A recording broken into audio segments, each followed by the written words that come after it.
Suicide Squad is of course one of DC's most popular teams of villains around. This team originally appeared in the comics in 1959 in issue 25 of The Brave and the Bold. But this isn't the only version of the team that we've seen. In fact, this team would be revamped less than 30 years later in John Ostrander's Legends number 3. And the next version we'd get would only evolve the team further, giving us the version that more inspired the take on the squad that we have today. Welcome back, Nerd Squad. Today we're going to be honoring the Suicide Squad team themselves by diving into some of their alternate versions in various media and throughout the comics as we count down the top 10 dark alternate versions of the Suicide Squad. And if you love taking a walk on the darker side of comics with us, check out our Dark Alternate Versions playlist by clicking on over here. As always, be sure to stick around to the end of this list too, where I will have some bonus content coming your way. Alright, let's get counting. Number 10. ARROWVERSE. Similar to the comics, CW's ARROWVERSE has also had their own version of the Suicide Squad team. This version was as equally dark as the comic book version, though not quite as twisted. Tara Strong did the voice for the Harley we saw locked up in the show, but was not the actress that we briefly saw in those shots. This team used to be led by Amanda Waller and featured Deadshot, Shrapnel, and Bronze Tiger. No Harley. However, leadership was later taken over by Oliver Queen's partner John Diggle and his wife Lila Michaels, aka Harbinger, with the roster also being changed to feature Jericho, Cupid, and China White. Number 9. Blackest Day. We don't really get to see this version of the Suicide Squad, alas. We just get to hear instead about their tragic fate. In the DC House of Horror comic special, we get a collection of horror stories set in the DC world, and what we can safely assume are alternate spooky universes. Ooh. One story even features an alternate version of famed squad member Harley Quinn, where she is a ghost who haunts a man and drives him insane, making him kill tons of people, and all the while teasing him. Typical Harley. In the story Blackest Day, a zombie apocalypse has overrun the world, and Harley Quinn and all of the other members of Amanda Waller's Suicide Squad are confirmed dead by John Constantine, who sends a communique to the Justice League Watchtower before himself being overrun by zombies. It turns out that the Justice League themselves have already been overrun, with Flash infecting them with the virus out on the Watchtower.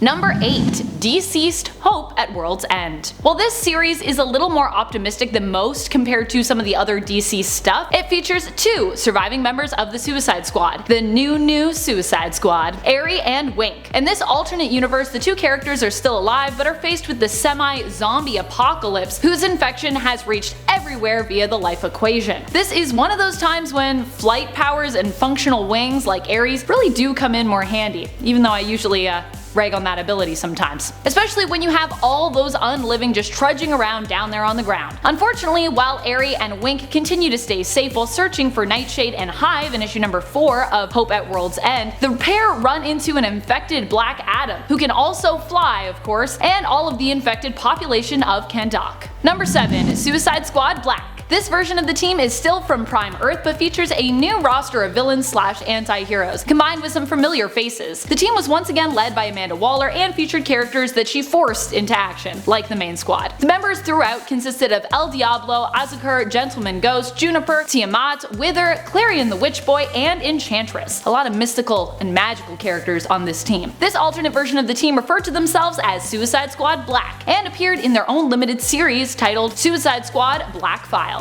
Number 6. David Ayer's Suicide Squad. Ayer's version of the Suicide Squad in the DCEU featured many familiar and recurring faces when it comes to the squad's members. Led by Amanda Waller, the team featured Harley Quinn, Deadshot, Enchantress, El Diablo, Captain Boomerang, and Katana. Not only was the film dark when it came to exploring the origins of many of these characters, their struggles, and all they had suffered through to become the villains they were today, but it was also dark because of the fact that Enchantress almost succeeded in kind of taking over the world. In the end, the Suicide Squad did manage to save the day, but had to eliminate Enchantress and the innocent June Moon, whom she possesses. Number 5. James Gunn's The Suicide Squad. Gunn's The Suicide Squad will actually be a soft reboot of the former team. His team and his feel of the Suicide Squad will likely be a lot different than Ayers, although it still seems to have plenty of that Suicide Squad chaos that most fans enjoy. This time around, the team has a lot more members, reminding us once again of why exactly the team is referred to as the Suicide Squad, despite having the official government name of Task Force X. Because at any point, anyone can die.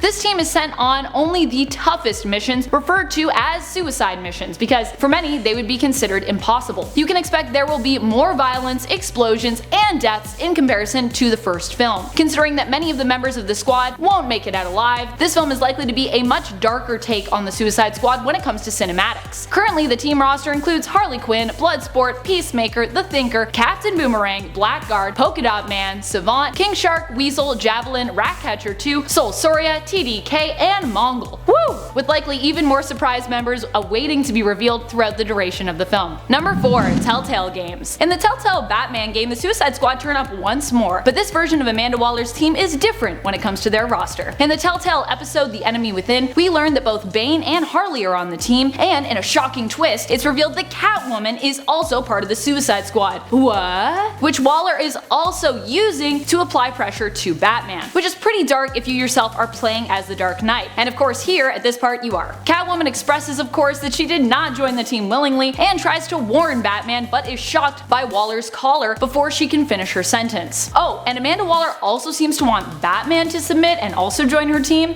Pretty nuts. Number 3. ARKHAMVERSE. Recently we have gotten another look at the ARKHAMVERSE with the new Suicide Squad game. The Suicide Squad Kill the Justice League. The new game was confirmed as being part of the established ARKHAMVERSE and features Suicide Squad members Harley Quinn, King Shark, Captain Boomerang, and Deadshot, taking on one of their darkest missions yet. Amanda Waller has instructed Task Force X this time around to take down the Justice League, which means yeah, somehow this group of misfits is going to have to try and take down heroes like Superman and Wonder Woman. Yikes.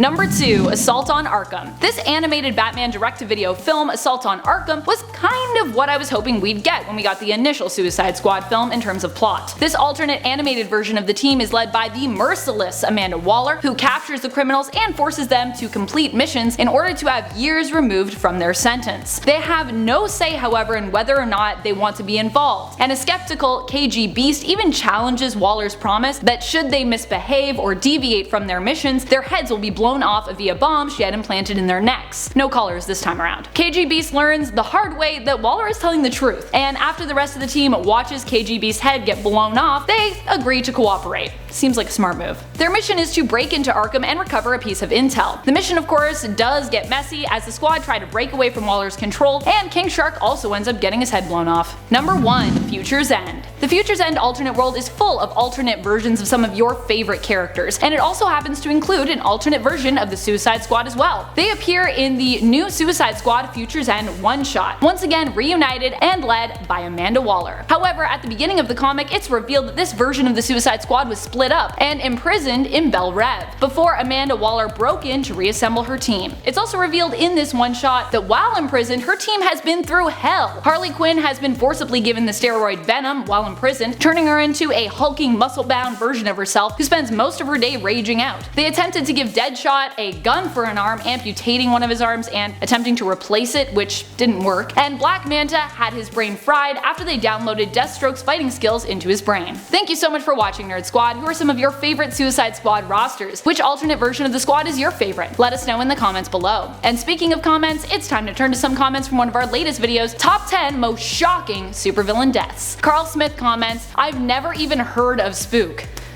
Okay, so apparently a lot of you in the comments were expressing the fact that you did not recognize or know of Spook before that list, so I guess I really am the only Spook fan, the one and only. Poor Spook. Triple T writes, "Wow, you are good." Aw, thank you so much! I'm glad you enjoyed the video and I hope you learned something new. And that's all the time we have for comments today. Be sure to comment below for a chance to have your thoughts and feel shouted out in a future list. This has been Top 10 Nerd and I'm your host Amanda McKnight, reminding you to stay nerdy, YouTube.